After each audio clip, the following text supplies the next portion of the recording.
G'day everyone, Rob here. I always say the Doctor Who show has the best listeners in the world, and as I was preparing to edit this episode back in December, Carl David Austin pinged me on Facebook to say, hey, haven't you guys done the next Listmakers topic before? I looked, and looked again, and he's right. On a previous Listmakers ep, we did indeed do our top modern stories, which tonight's Best New Who Stories ep is basically a carbon copy of, just with a different sounding name. Or is it? While Carl is absolutely right, and we had simply forgotten making the old ep, mea culpa, I know there are differences between tonight's ep and the older ep, so even if you've heard the previous ep, sit back, relax, and see how our tastes have changed since then.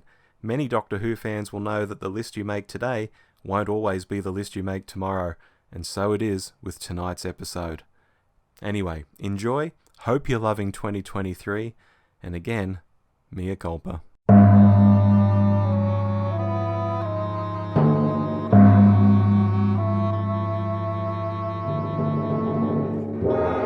Hello, I'm Dave. And I'm Rob. And this is episode 22 of The List Makers. Our topic, Rob, we recently did top 5 classic stories. That was tough. Now we've got an equally tough top 5 New Who stories. Yes, and aren't we spoilt for choice? The show's been back for 17 years now, Dave. Can you believe that? Absolutely. My shortlist was very tough to whittle down. But as always on The List Makers, we will each make a list. We will compare lists. We'll chat about it. We'll see how many snaps we have. And we'll do it all in 20 minutes. We will. Let's dive into this because it's going to take a while. I haven't done this for a while, Rob, but this time I'm going to pull out the fact that there are no rules other than we enjoy a good chat and do the 6 picks. What have you done? 6 picks? Okay. I haven't done 6 picks for a while, but I'm doing 6 picks because this was tough. It was. I'll just say at the top, there were 6 I couldn't not have. Right. And I could draw a line after 6. I couldn't draw a line before 6. So that's something we'll talk about. And look, I will dive in. I'll make my list. Number 6, I have gone with Midnight. Mm-hmm. Now, this is a story that I wasn't as blown away by when I first watched it, but every time I viewed it again, and I have gone back and viewed it again many times, I have enjoyed it that extra little bit more and appreciated it that little bit more. It does a couple of things I love Doctor Who to do, and the one of them is to create a world. And although it's only a standalone single episode, you really do get a feeling of what this world is like, how the tourism works, how the environment works, what it looks like, and it feels alien the whole time, and I love that. On top of that, it also has a creepy monster. It has a creepy monster you don't see, which is really good Doctor Who. It's got great characters. It's got a really good guest cast. You know, even somebody like Colin Morgan, who wasn't huge at the time, but is now quite a name. It's a really strong guest cast. And I just think it all works really, really well with a strong Tennant performance. Good. Number 5, I have gone right back to season 1 with the Empty Child Doctor Dances, because I think this is as well written a story as you get in Doctor Who.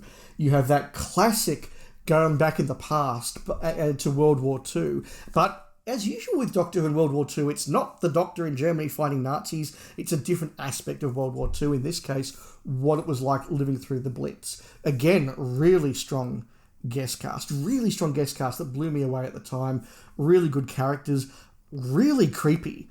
One of the creepiest Doctor Who stories across the whole last 59 years. That imagery of the Doctor turning into, not our Doctor, the medical doctor, whose name escapes me. It's not Cornelius, something like that. Constantine. Constantine, thank you. that moment where Dr. Constantine turns into the zombie creature is as terrifying as Doctor Who gets. It's scary, it's funny, it's witty, its production value is fantastic. It's a really good story that has stood up now the test of time. I'm sticking with Series 1 with a story that I ummed and ahed about, but when I thought about it, I just couldn't have it in my top 4, and that is Dalek. This is quintessential Doctor Who distilled down to an awesome 50 minutes. Once again, it is the classic tropes of Doctor Who, but done with modern budget and a modern take. It is, in fact, a base Under Siege story, but like the Horror-Fang Rock, the monster is locked in with us. The Dalek is incredible. That design is iconic. It's one of the best things that New Who has ever done, that Dalek design. It looks good. It's powerful. It's terrifying. The cast is really good, but again, it's got that wittiness. It's got some really fun moments. It's got a moral point. Look, I'm not entirely sold on the last few moments where the Dalek wants to touch the sun, but I'll go with it because that's the vibe of RTD's Doctor, and I think that that's really effective. Okay. Number 3 is another one that has crept up my list over the course of the last 10 years or so, and that is The Impossible Planet and the Satan Pit. Oh, yeah. Now, this, again, when I watched it the first time, I thought, this is really good. But I didn't go, as I did with something like The Empty Child or with my last 2 picks, this is a classic. This is a born here classic. But again, every time I watch it, I find something new in it. And it's aged so phenomenally well. Again, it's scary. It's got a great monster. It's got really good cast. Gabriel Wolf doing the voice is just superb. It's got really good ideas. It's got moments of action, moments of tension. It's got everything you want Doctor Who to do. And again, it looks stunning. And one thing we weren't talking about with our classic picks, we said they all had good production designs and they all were very clever in how they used the budget. But with New Who, we can say these are ones that just look stunning. And The Impossible Planet absolutely does. And one of Ncuti Gatwa's favourites based on things he has said recently. Oh, interesting. Well, that's very cool. Yeah. Number 2 is one that did arrive, and I knew as I was watching it that this would be a classic for the time, and that is World Enough and Time the Doctor Falls. Mm-hmm. This is superb. This is the best of Moffat's era all put there together. You've got time paradoxes, you've got clever twists. He brings in a bunch of villains. You've got, somehow they'd made 1966 Cybermen look good for the modern series. You've got Capaldi at his absolute best. You've got moments of moral clarity from the Doctor, good lines. You've got that real feeling of hopelessness and despair, and the Doctor having to save people. It just works so, so well, and it is, for me, the best of the Moffat era, and very worthy being at number 2. Yes. Number 1 will not be a surprise to you, I think, Rob, and that is my favourite New Who story, which is Human Nature. I just find this utterly, utterly watchable. And look, that's the criteria I used for putting together my list. Do I pull this out and watch it and enjoy it? And Human Nature, I absolutely do. I think it is the best performance we get from David Tennant because he does get to lurch between the Doctor and John Smith, and that does allow for him to do some new things with the character, and frankly to get beyond that sort of smarmy 10th Doctor that I don't enjoy and get the John Smith character, which I really love. I think the way he interacts is really, really good. Martha, up until Bill, was my favourite New Who companion, and I think she gets a really good role in this because she basically becomes the Doctor for a story. People criticise her because, she has to do poor black servant stuff, but no, she gets to fight against that and show why it's wrong. I think that's really strong. Again, a great guest cast, amazing guest cast. It's got those moments, the moments of the boys crying as they have to destroy the scarecrows, the moments in the hall. It's just so, so wonderful and good. And I even like the fact that because the Doctor's been human, he feels human emotions and therefore wants to punish the baddies. And I think that it works really well just that once. Mm-hmm. They're my 6, Rob. Are we going to have snaps? We had record snaps last episode. Are we having record snaps this episode? We have 50% snaps. Oh, another threesome. Yeah. Wow, okay. Yeah. Well, I can't wait. Let's hear your list. Of course, my list is only 5 long, but... Because you're a good rule-abiding podcaster. Sometimes. In at number 5, Dave, I've got Vincent and the Doctor. Good. Now, spoilers, this will be the only single episode that I have on the list. All the rest are 2-parters. And it battles its way into the number 5 slot against a lot of really, really, really good stuff, which I'll mention at the end. But for me, this story is just beautiful. It's not a huge, the universe is at peril story. At its core, it's that idea of what if you could show someone the future? What if you could show them that they had an effect, show them that they mattered? So to me, the fact that it's Van Gogh is awesome, but it's also irrelevant on some levels. You could do this with a ton of people through history, and suddenly it wouldn't be a story about depression at all. It might be a story about something else, whatever was happening in their life. It could even be a story about a non-famous person, although that might not be as interesting to the general viewing audience. It's just this core idea of showing someone the future. And I think that's great. I love it. In at number 4, Bad Wolf Parting of the Ways. I think this still makes my list because of the profound effect that the first series of Doctor Who had on me when it came back. Once we get into the second half of that series and we add Jack and Mickey and Jackie are established and everything's just firing on all cylinders, we get this two-parter and the Daleks are back properly. The threat is real. We have a massive cliffhanger where you genuinely can't wait until the following week. Yeah. And then the actual finale with the Doctor tricking Rose to leave him, his speech to her, and then she fights her way back to him, the reveal of the Bad Wolf. It's a huge, bonkers, beautiful piece of TV from 2005, and it's still great. So it makes number 4 on the list. Yeah, so that's 2 non-snaps, which would suggest that the next 3 are going to be snaps, but which ones? In at number 3, Dave, Human Nature and the Family of Blood. Nice. A story that many fans had at least some sort of heads up about, thanks to the Virgin novel that it's based on. And oddly, something where, although it was done as a novel first and with a totally different Doctor to boot, everyone who watches it comes away saying, that was bloody great. You'd expect there to be more of a backlash. You'd expect people to be saying, oh, the book's better. But I've never actually seen that. It's just a wildly weird and entertaining story, and the audience runs with it. It's an absolute no-brainer to have on the list today. Yes, I agree. Yeah. In at number 2, The Empty Child and the Doctor Dances. Oh, nice. Similar territory to my number 4 pick today, which was Bad Wolf Parting of the Ways.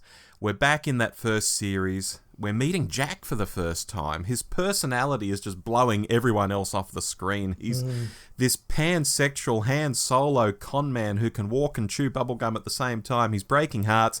He's just a breath of fresh air as far as companions go. But he's only part of the story. You know, the actual concept of these nanogenes and what they've been doing and the children trying to eke out an existence among the bombs.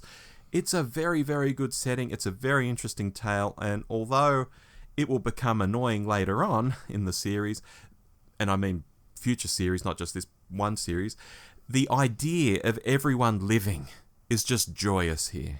Yes. You know, It becomes a bit of a thing with Moffat later, like, you know, when he kills people off, they're never actually dead, you know, blah, blah, blah. But no, here it's great. In at number 1, World Enough and Time and the Doctor Falls. This has to be my number 1. It gives me Spare Parts vibes in the first half. It's a Cybermen done well tale in general, and they are so rare. The second part has that awesome Capaldi speech to the Master and Missy. And of course, it has the I Thought There'd Be Stars line, which should have been Capaldi's final moment and regeneration. Yep. There's just so much good stuff in these 2 parts. I watched it again between Flux and Whittaker's final specials, and I thought, this isn't that long ago that Capaldi was the Doctor doing all this, yet Doctor Who feels so utterly different to what I'm currently watching. The writing, the acting, everything. I know it's a big regeneration episode, but still, it's remarkable versus the past 5 years in particular. The end. Wow, what a list. Yeah, and look, I said in my first pick there was stuff battling it out with Vincent and the Doctor, stuff I truly love.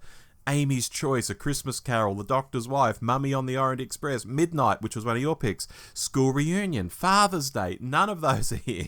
You know, so I could have done a 6th, 7th, 8th pick if I broke the rules, Dave. No, absolutely. So look, let's just start by saying we had 3 snaps. Yes. World Enough and Time, Empty Child, Doctor Dances, Human Nature, Family of Blood. Yep. If we were to say that is the Doctor Who show official top 3 new Who stories, I would be very happy with that set of picks. Well, it has to be, I think.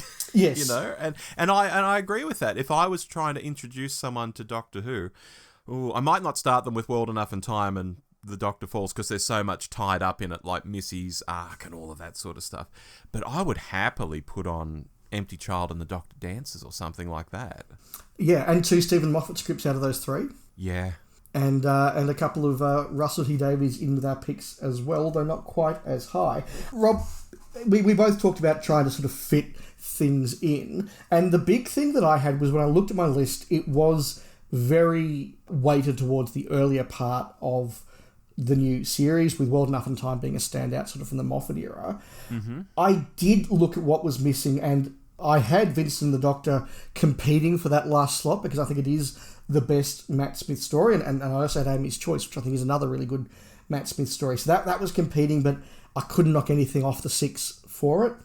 Demons of the Punjab, my favourite Jodie Whittaker story. Again, I would have liked to have it in there because I would have liked to have the Whittaker-Chibnall era represented, but could I take Midnight off to put Demons of the Punjab in? No, I couldn't. So had we gone to 10, I would have had Vincent. I would have had Demons. I would have also had Journey's End. I also would have had Parting of the Ways, which made your list. So Yeah. So look, that was competing for me as well, and they all were very, very worthy. And I think after that you start to go to a few more sort of guilty pleasures or personal choices rather than just the big ones that are top 5 limits you to. But yeah, look, Vincent was definitely something that I was very, very much trying to get in there to try and get a Matt Smith represented, and look, between us we've got him in our mix. Yeah, absolutely. And look, based on those runners-up I mentioned and how I was sort of struggling for that 5th spot, I think with regard to Jodie, because I like some Jodie stories, and it has been the era we've just watched, I think she'd probably start to come in around 15. So she'd make it into my top 20. She might even get a couple into my top 20.